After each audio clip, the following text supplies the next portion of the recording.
Hey beautiful YouTubers, welcome back to my channel. Today we're going to be talking about things that I wish people would have told me before I moved to Germany, when I first got to Germany, because it can be very confusing. It's a culture shock. Even if you've lived in other countries before, Germany is just a whole new world and things that you're just going to have to get used to. So this video is going to be pretty lengthy. I want to try to stick as much information in this video at once, so that way if you're getting ready to PCS over here or something like that, you kind of have this as kind of a get ready to come to Germany video. So without further ado, get your snacks, get your coffee, whatever you want to munch on, and let's get started.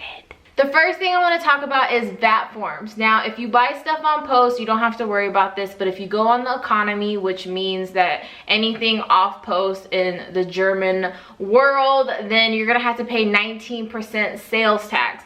You don't want to have to pay sales tax on like 300 euro worth of groceries or a 700 euro couch, something that's crazy expensive. You don't want to be stuck paying that 19% sales tax because it adds up very quickly. Now, there's an office on post that you can basically buy your VAT forms from. I want to say, don't quote me on this, but it's like 5 to 10 VAT forms that you can get a month, and I think they're like $5. I've never bought them. My husband always does it. I just usually carry them in my purse. But you purchase them at this little office, and then after you use it at the store, you bring it back and you give it to them, and then that's pretty much it. Depending on what store you go to, one, don't assume that everybody's gonna speak English. The further you get away from like the military post area, and depending on where in Germany you're going to be stationed or living, I kind of live in the more older part, I guess you could say. So depending on where you go, some people don't speak English at all, and I kind of got stuck in a situation where it was very stressful, and thankfully where I was at, someone was there to translate everything that was going on, which I'll get to that in a second. Going to IKEA is like one of the easiest things. That's a lot of people in Germany go to IKEA. It's just one-stop shop for like decor and stuff like that. So when you go to IKEA, you have all your stuff, you check out, and then when you're done checking out, then you go to customer service. You take a little number, you tell them I have a VAT form, you give them your receipt. They like swipe your card, put the money back on it. Easy and simple. Well, I thought that was the case for everywhere, and it wasn't. I went to a place called Triple X Lutz, and it's not a naughty store, right? It's a like decor, furniture. It's a huge store. I think it's like 4 or 5 stories. And I was buying a bunch of stuff that day to decorate my husband's like man cave, and I had to buy stuff from each floor. Now what they do in Germany is, like, if you buy a couch, they give you a piece of paper that has all the information. You give it to the cash register, you pay for it, and then you drive around the building and then you pick it up. So I thought it was going to be simple as that. I took all the little pages that I needed from every section of the things that I wanted to buy, handed her my VAT form, and I thought everything would be fine. Well, I got screamed at in German, had no idea what she was saying. My face was turning red, anxiety was going through the roof. Thankfully, there was a couple people there that spoke English to help me out, which thank God, because it was so stressful. Basically, they told me that I had to go to the light section where I wanted to buy. It was like an end table with lights, right? I had to go there and tell them I have a VAT form for the lights, and then the paper that they printed out had to have the deducted price for the VAT form on those items. So I had to go to every place that I went to on every floor that gave me like the printed out information, and get them to deduct the price of the sales tax on that. So I just paid the lady at the register, and she didn't have to do anything on her end, which it can be very just stressful and complicated. I know it sounds like a lot, but you just kind of have to go with the flow and just learn once you get to a certain store, and just, you know, Google Translate is going to be your best friend. Me and my husband had to learn this the hard way. It's all about parking. Now, parking in the US is a little bit different. In the specific part of Germany, I'm closer to Grafenwehr-Vilseck area, but we do a lot of driving to bigger cities where you're gonna have to pay for a parking garage. Now, you will see where it says free in German, in green, that doesn't mean it's free parking. That means that they have free spots available. And then when you drive closer to the entrance, you'll take a little ticket. The lever will go up and then you go and you park. Now, before you leave, it's very important to pay for parking. The mistake that we made is we just thought that we would drive out and take our ticket to the actual exit part, pay for it there, and then the lever would go up. That is not the case. There was a lot of cars behind us. They all had to back up, and then we had to back up, repark, find the actual cashier place, and then pay for parking and then leave. Now, every parking garage, depending where you are, it might be one on each floor. There might be an actual, just a casa, which I don't know if I'm pronouncing that right, but that means like cash register or cashier. You need to find one of those. It kind of looks like an ATM, and you pop in your card. It'll tell you how many euros you need to pay. You just put the money in and then it'll pop it back out. Then when you drive, you put the little card in. It'll eat your little piece of paper. Lever will open and then you can leave. So do not forget to pay for parking before you get in your car and head out to the exit of the parking garage. Always keep some euro with you. This is for parking because some parking meters don't take card. So it's just important in general, just have a little pouch or something with you that always has euro in it. And this goes for the bathroom too. So this can be really weird, and I did a whole video on using the bathroom in Germany, but bathrooms generally cost money to use. It can be like 50 cents to like a euro, depending how fancy it is. You're basically paying to have a clean bathroom. Now, sometimes you can kind of get around this in bigger cities like in Prague, in Munich, like certain places. If you eat at a restaurant, you get to use the bathroom. So if I eat, use the bathroom, I walk around for a few hours and I have to use the bathroom again, I know where there's a bathroom, and generally they don't say anything to you. That's a little way to kind of avoid paying the 50 cents or 1 euro to use the bathroom, but just be prepared that, yeah, peeing and number 2 is not free. Cashiers in Germany move lightning fast. They do not wait for you. They will look at you like you're crazy. They will be angry. It's just something that they expect you to be fast, and you cannot beat the cashier. So do not bag your groceries while she's scanning and putting your groceries at the end. Just put everything back in your cart. Now, I've had some vlogs where I talked about this and everything like that. Just bring recyclable grocery bags. You can buy the bags there and just buy like 6 bags or however many you think. Put them in the cart, and then as she's scanning, stick everything in your cart. Once you get your car, then put all the groceries in the bags, and then you'll be fine. But trust me, I tried to keep up with the cashier and I was sweating, I was nervous. Everybody like in the line was looking at me like I was crazy. So just avoid it. Trust me, you'll thank me later. This is more of a German culture thing. They stare a lot. Usually when you're in America and someone's staring at you and you look at them, like you caught them staring at you, they look away, it's over. No, here in Germany, they will stare and stare and stare, and you'll look at them and you'll wave and you'll smile or whatever, and they'll just keep staring at you, usually in disgust. I don't know why. This is just a thing. Get used to it. Don't feel offended by it. Just keep it pushing.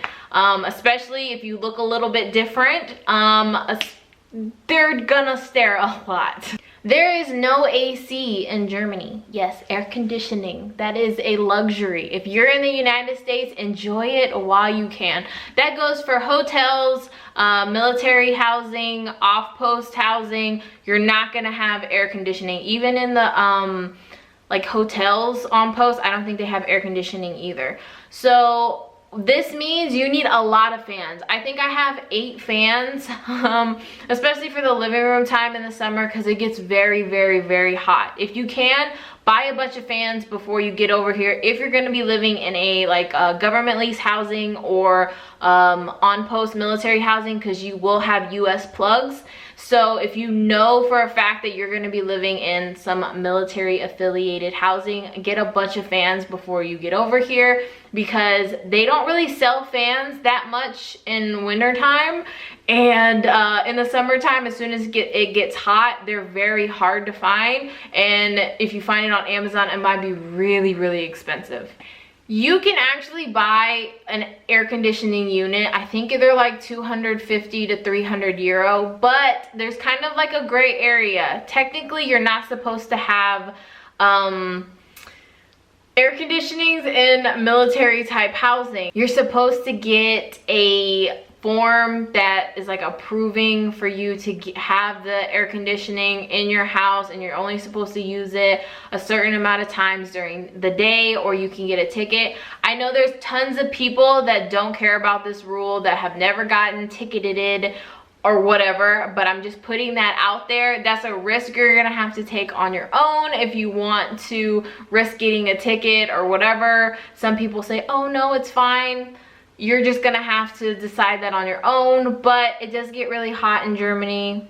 Most hotels, when you go out of the country, I went to Spain, no AC. I went to France, and I originally booked a hotel room and I wasn't like paying attention, and there was no air conditioning, so I quickly switched that. Not all hotels in Europe are gonna have air conditioning, but for the most part, depending when you're traveling, you might not need it. Open a door, open a window. If you're it's in the winter time, you're not gonna need it. So just be prepared. A lot of places in Europe do not expect you to tip. There's certain places that kind of find it rude. If you're in a place that's predominantly like a lot of Americans, they kind of expect it. They don't care if you don't tip them. It's not a bad thing. They get paid a lot more money to be like a waitress or a waiter, so you don't have to tip when you're in Europe. Most shopping carts, you're gonna have to use a 50-cent euro piece, or you can actually buy, it's like a plastic fake coin from Amazon, and you have to pop it into the shopping cart. You push it in, and then you can use the shopping cart. Then when you return it, you get your coin back. That's generally pretty much everywhere. I was never used to using that. It was kind of like, oh my god, this is really weird, but I'm so used to it now. I don't even know if they do that in the US or not. Let me know, do they do that in the US?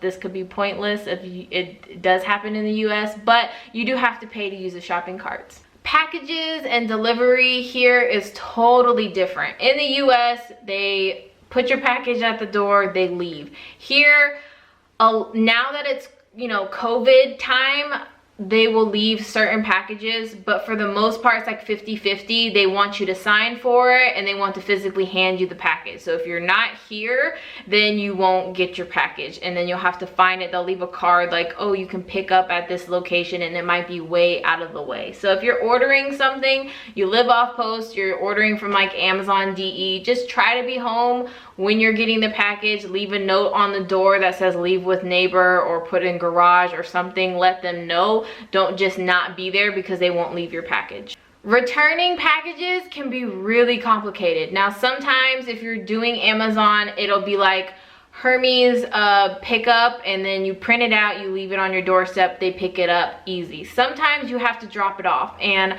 I've talked about this before, and there was one time I went to drop off a package, and it was at a denture making facility. I walked in and they were making teeth, and I was like, hello, show my package. They're like, yes, scanned it, gave me a receipt, and that's it. So drop-off points for like DHL, DPD, places like that, they are going to be in very weird locations. It could be in a corner store thing, like a liquor store. It can be in like a random business. You'll see just a little tiny sign. Most of the packages you're gonna get, you'll see UPS and FedEx here and there, but for the majority, it's gonna be DPD, DHL, and Hermes. This is not an exaggeration when people tell you that the roads are really small here. Depending on where you're driving, the Autobahn is not that bad, but some of the back roads and the normal streets around here, the roads are very, very tiny. Like, it'll even look like a one-way, but it's not, and it's for 2 cars. So if you have a huge vehicle, just think about that. Some people have very large families, don't have a choice, have to bring a big vehicle.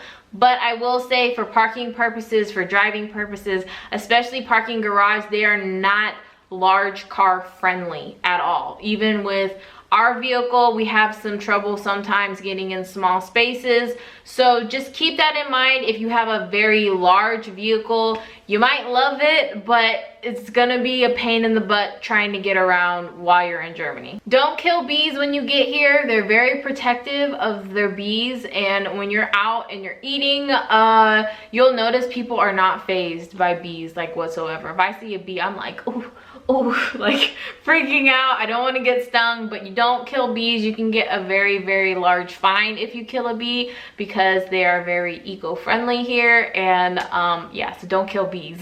When you go to eat at restaurants, they don't usually have a hostess. You usually seat yourself. We found this out the hard way when we were just standing, waiting for someone to seat us. People were just walking around us, looking at us like we were crazy. You just walk around, find an empty seat, you sit down, and they come and, you know, bring you a menu.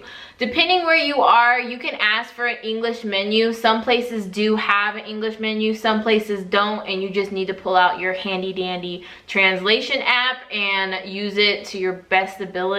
Make sure when you're ordering water, say water with no gas or no bubbles. So their water, if you just say I want water, they're gonna give you sparkling water, which I am not a fan of. I don't like bubbly water. I just want regular water. So you can say you want still water, still Wasser, or just say no bubbles, no gas. That means you're gonna get regular water. Waitresses in Germany don't really check on you as much as they do in the States. They kind of just let you do your own thing. Some places, they don't offer refills. You're gonna have to order another drink and pay full price. So don't expect them to come around and ask you if you'd want a refill.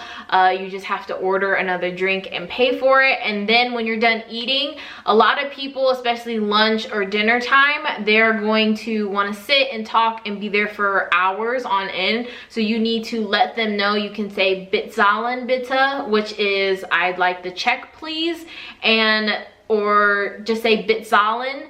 My German's not that great, but it gets you enough to where they know that you want to pay. You go ahead and pay. A lot of restaurants do not take card. If you're in bigger cities, you might get lucky. This is another instance where you need to have euro on you, and then you can go ahead and pay. A lot of restaurants are closed on Sunday and closed for some weird hours during the day. So you'll have like, they'll have lunch hours for, which is like a couple hours, maybe from 12 to 1, and then they're closed from 3 to 5 or 3 to 6. So when you're traveling or when you first get here, a lot of restaurants are not going to be open in that midday range. So you just need to kind of get used to that and plan your dinner at like 5 and on. Sorry if this is information overload. I know this is a lot of stuff to kind of take in, but I do want to make you as prepared as possible. The next thing we're going to talk about is recycling. It's something you're just going to have to get used to. I did make a video on how to recycle in Germany, but if you buy bottles off post, like beer bottles, plastic bottles, you can take those bottles back to that grocery store. They have like a little machine, and you can actually get money back for it, or like a voucher to basically buy more groceries once you go in the store. This is not everywhere, but if you're living in the Grafenwehr Vilseck area, I've had this problem at I think 2 different Aldis, and Aldi is in the US as well, I believe, but it's really popular over here too. So when you go to Aldi, make sure that the back of your debit card or your credit card is signed, because I mean, I've signed the back of my debit card, but over time, you know, the pin mark kind of rubs off, and they were like, we need to see your passport. I don't carry my passport with me everywhere, so it was just a whole thing. It was, you just don't want to get yelled at in German. So just when you go to Aldi, make sure that your card is signed on the back so you can avoid that. Everyone here is very straight to the point. It's kind of weird when you first get here and you call to order some food. You don't have to repeat yourself. You say it once, they say okay, they hang up. I kind of felt like I was getting hung up on, or they weren't really listening, but they get all the information that they need from you. Emails that you might get from any German type businesses or something, it's gonna be straight to the point, which can seem very harsh because as Americans, we're used to a little sugar on when we talk to people and stuff like that. It's straight to the point. They get to it. They don't do all the fancy niceties around that type of stuff. Some places that you go and you eat at, like IKEA, some McDonald's, Burger Kings, they don't have an actual trash can for you to like dump your food into. Most of them will have like, it's almost like a box, and then it has separate trays in there, and you just stick everything into the tray and then they take care of it. I believe KFC has a thing where they want you to pour your liquid into this weird cone shaped mechanism, and you pour your drink into that, and then you just put the empty cup onto the tray and then into the little slot. A lot of places in Germany don't give you ice in your drink. Just kind of get used to that. It does come cold, but I'm one of those people, I love to chew on ice. So it kind of sucks, and I get really excited when I go to a country that gives me ice. I know it's just a small little thing, but if you're like me and you like ice, just be prepared that you're probably not gonna get ice. If you're coming to Grafenwehr or Vilseck, they do offer German classes for free, which I think is really cool.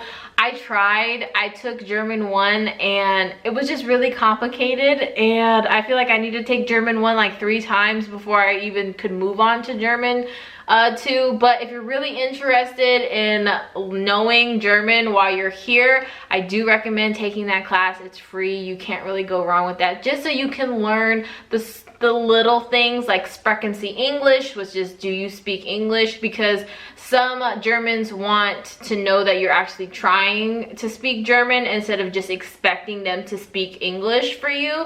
So it's just a learning experience. I love living in Germany. I really wish I could stay here forever. So I will be doing more German related videos. I have been slacking. I say that a lot, but that is the truth. So I'm gonna try to answer any more questions that you guys may have. So let me know in the comments down below any videos of questions that you might have, or things that you kind of want to see or know about, because we're in lockdown number 2 over here in Germany. So I have nothing but time, but I hope you guys enjoyed this video, and until next time, I'll see you beautiful people later. Bye.